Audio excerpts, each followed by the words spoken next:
On July 21, 1985, 15-year-old Christina Wesselman left her home on what should have been a simple trip to the store. She was only going to buy a candy bar, something she and her mother had done many times before. But this time was different. This time, Christina never made it back home. Hours later, her body was found in a field. She had been raped and brutally stabbed. Her murder would go unsolved for 3 decades, leaving her family and the entire community haunted by the mystery of who had taken this young girl's life. Christina was not just another face in the crowd. She was a bright, ambitious teenager with a promising future ahead of her. As a freshman at Glenbard South High School, she had already made a name for herself.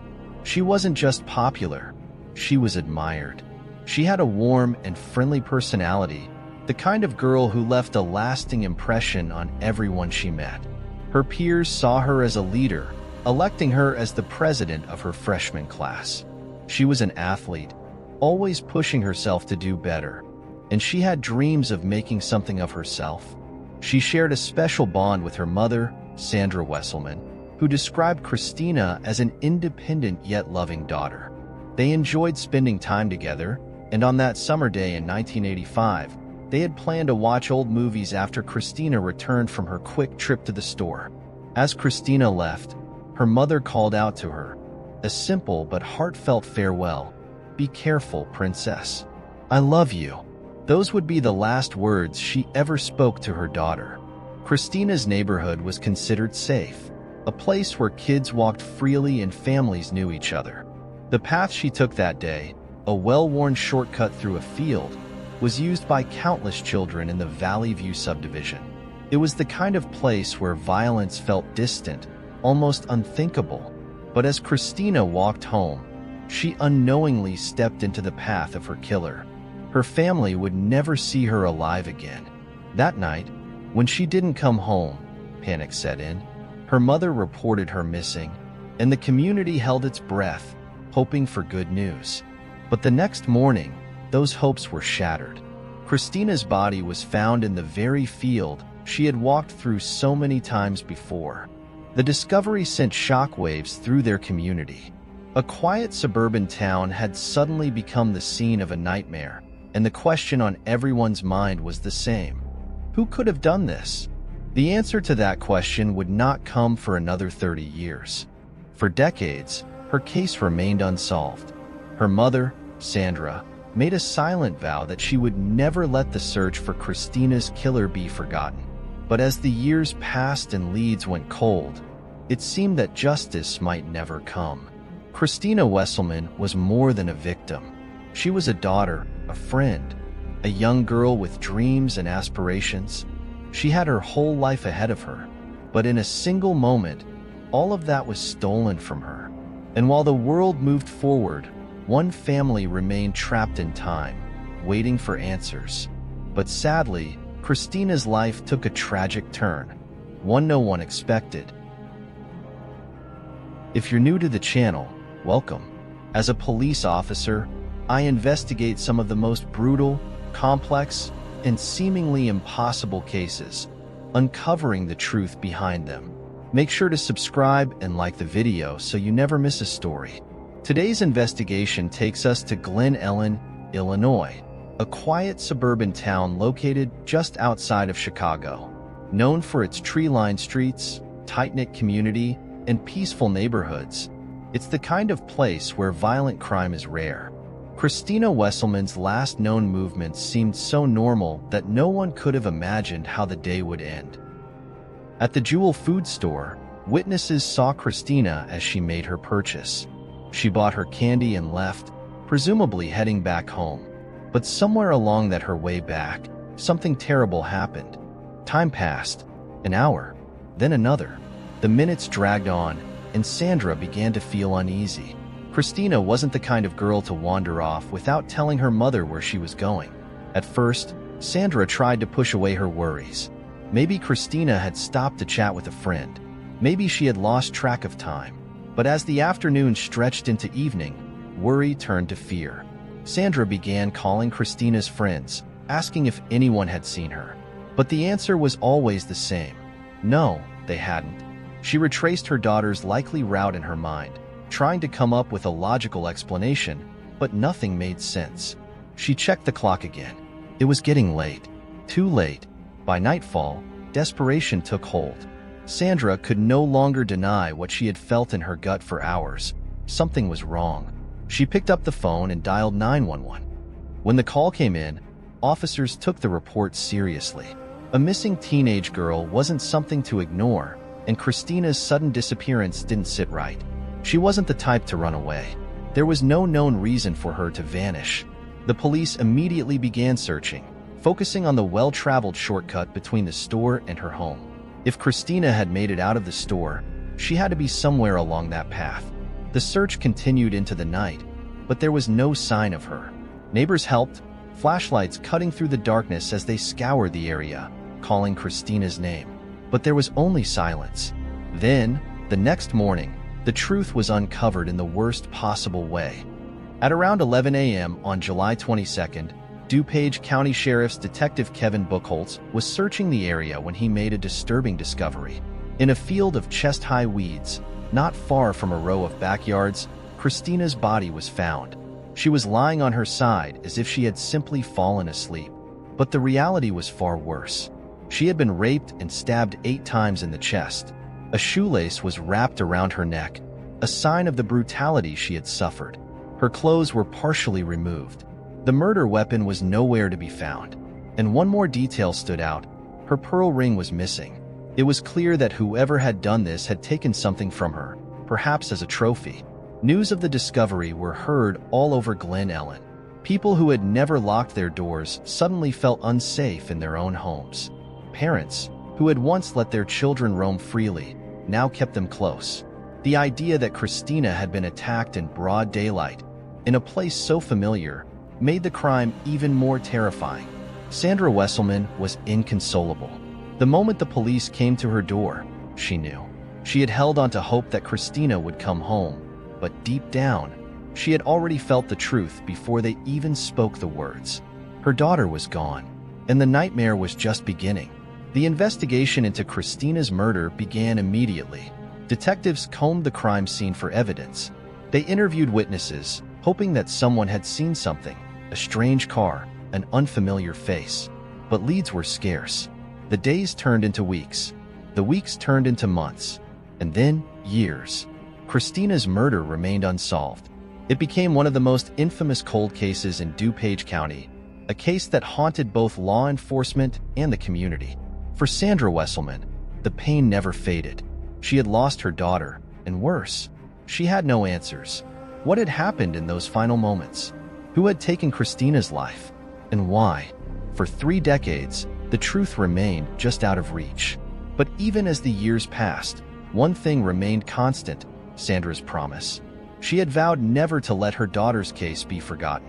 And in time, that promise would finally lead to justice. But in 1985, all she had was grief, unanswered questions, and the unbearable weight of loss. The investigation into Christina Wesselman's murder began immediately after her body was discovered in a field near her home in Glen Ellyn, Illinois. Law enforcement knew they were dealing with a brutal and calculated crime. The DuPage County Sheriff's Office took the lead, determined to find out who had taken the life of the 15-year-old girl who had simply gone to buy a candy bar and never returned. From the very beginning, the case was a challenge. There were no eyewitnesses who had seen the attack happen, no immediate suspect who stood out. The town was in shock. This wasn't the kind of place where something like this happened. It was supposed to be safe. Parents had let their children walk home alone for years without fear. Now, that sense of security was shattered. Detectives worked tirelessly to piece together Christina's final moments. They retraced her steps, speaking with the employees at the Jewel food store where she had last been seen. Witnesses confirmed that she had come in, purchased her candy, and left alone. After that, there was nothing. Investigators scoured the crime scene in the field where she had been found. There were signs of a struggle, but beyond that, the evidence was sparse. The attacker had left behind few clues, but one crucial piece of evidence stood out. Semen was found on Christina's body. In 1985, DNA technology was still in its early stages. It wasn't widely used in criminal cases, and the ability to match a suspect to a crime scene through genetic evidence was limited. Still, detectives preserved the DNA sample, knowing that one day, technology might catch up. Christina's mother, Sandra, and her family were questioned, though police quickly ruled them out as having any involvement. She had no known enemies, no history of trouble. She was a well-liked, responsible teenager who had simply been in the wrong place at the wrong time. As the investigation progressed, police turned their attention to potential suspects. They interviewed several men from the area, individuals with criminal histories, or any suspicious connections. One man, Dana Henry, became a person of interest simply because of where he lived. His mother's house was just 100 yards from where Christina's body was found. Henry was taken in for questioning. He was interrogated for hours, even stripped of his clothes and placed in a jail cell until he agreed to give blood and saliva samples for testing. But when the forensic results came back, there was no match. He was not Christina's killer. Though never formally charged, his name was tainted by suspicion for years.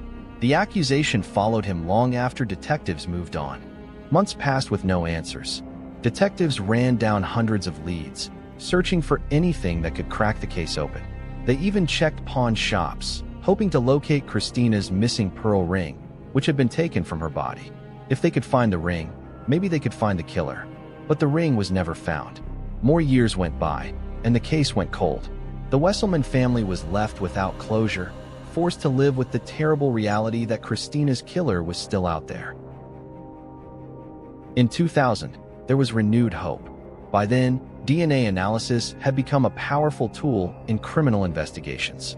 The sample collected from Christina's body was submitted to a national database in the hopes that it would match a known offender. But there were no hits. Once again, the case remained unsolved. It wasn't until 2015, 30 years after Christina's murder, that the long-awaited breakthrough finally came. Michael R. Jones, a 62-year-old man living in Champaign, Illinois, was convicted of domestic battery. As part of his sentencing, he was required to submit a DNA sample, which was entered into the national database. Then, on September 10, 2015, the DuPage County Sheriff's Office received a notification. The DNA from Jones matched the sample taken from Christina Wesselman's body in 1985. It was the moment detectives had been waiting for. Immediately, law enforcement began gathering more evidence. They obtained a search warrant for Jones' home and conducted a thorough background investigation. What they found painted a disturbing picture. Jones was not a first-time offender when he murdered Christina Wesselman. Long before that tragic day in 1985, he had already proven himself to be a violent predator. His crimes stretched back years, leaving behind a trail of suffering and fear. Let's go back to 1977, 8 years before Christina's murder. Jones committed a horrific crime that should have kept him behind bars for good. His victim was a 27-year-old woman who had been out riding her bicycle when Jones ambushed her. He knocked her off her bike and, before she could react, held her at gunpoint. He forced her into his car and drove her to his parents' home in Schiller Park, where the full horror unfolded. Jones beat her, raped her, and tortured her in the basement of the house. But he didn't stop there. In a display of pure sadism, he hung her by a rope until she lost consciousness. Miraculously, the woman survived. Despite the trauma she endured, she was able to later identify Jones as her attacker, leading to his arrest and conviction. Jones was sentenced to 10 to 20 years in prison for the brutal crime. But the justice system failed. He only served 6 years.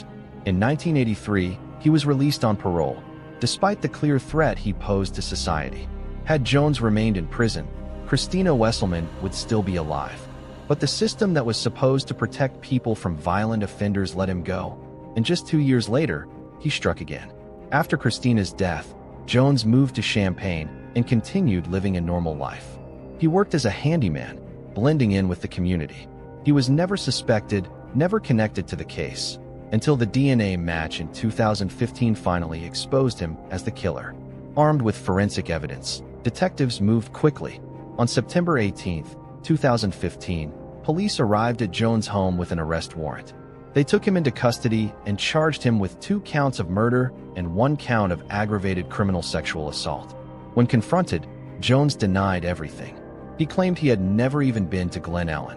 When shown a picture of Christina, he swore, "As God is my witness, I've never seen her before."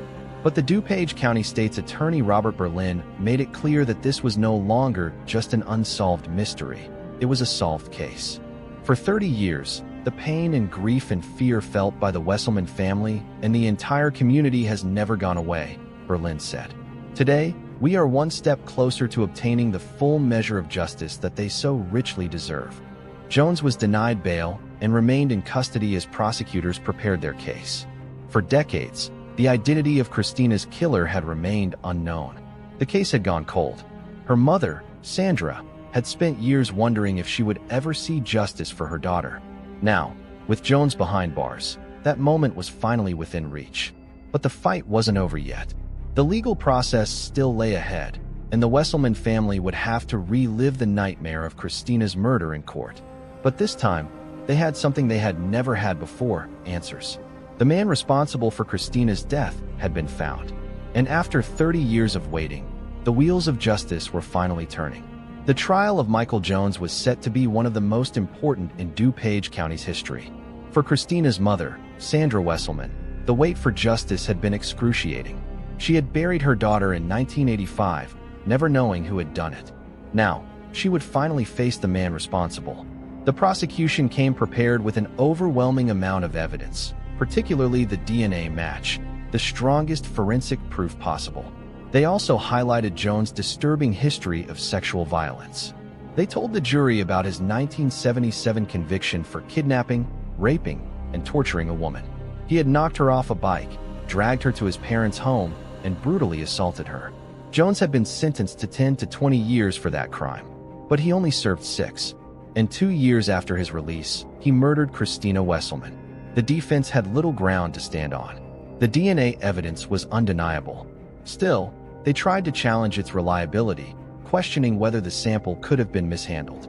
When that failed, they made a shocking claim that Christina had engaged in consensual sex with Jones. The courtroom was stunned. Christina was 15 years old. She had been stabbed 8 times. A shoelace was tied around her neck. The jury saw through the defense's desperate attempt. The prosecution tore apart their argument, making it clear that this was not a misunderstanding. It was murder. Just as the trial was about to begin, Jones did something unexpected. Facing overwhelming evidence, he realized he had no chance of walking free. Instead of taking his chances with a jury, he pleaded guilty. On January 26, 2018, Jones admitted to murdering and sexually assaulting Christina Wesselman. It was a moment of victory, but it was also bittersweet. Christina's family had waited 30 years for justice. Now they had it. But no sentence, no courtroom decision, could bring Christina back. Jones was sentenced to 80 years in prison.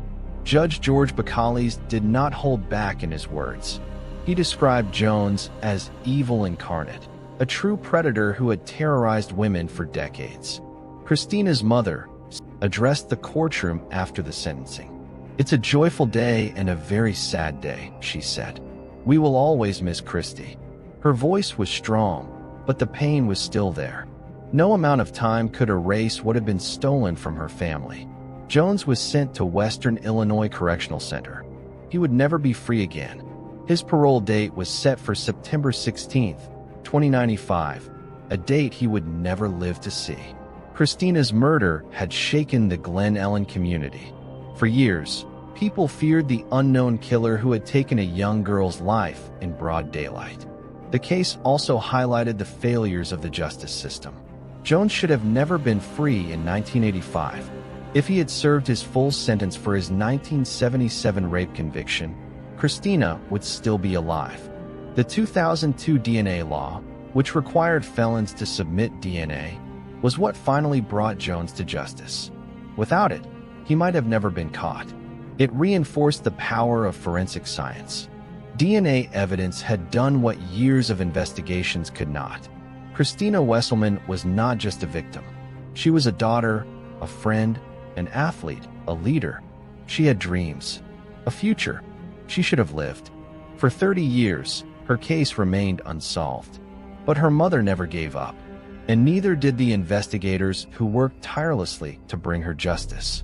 Now, her killer is behind bars, and the world knows the truth. Justice may have been delayed, but it was not denied. Christina can finally rest in peace.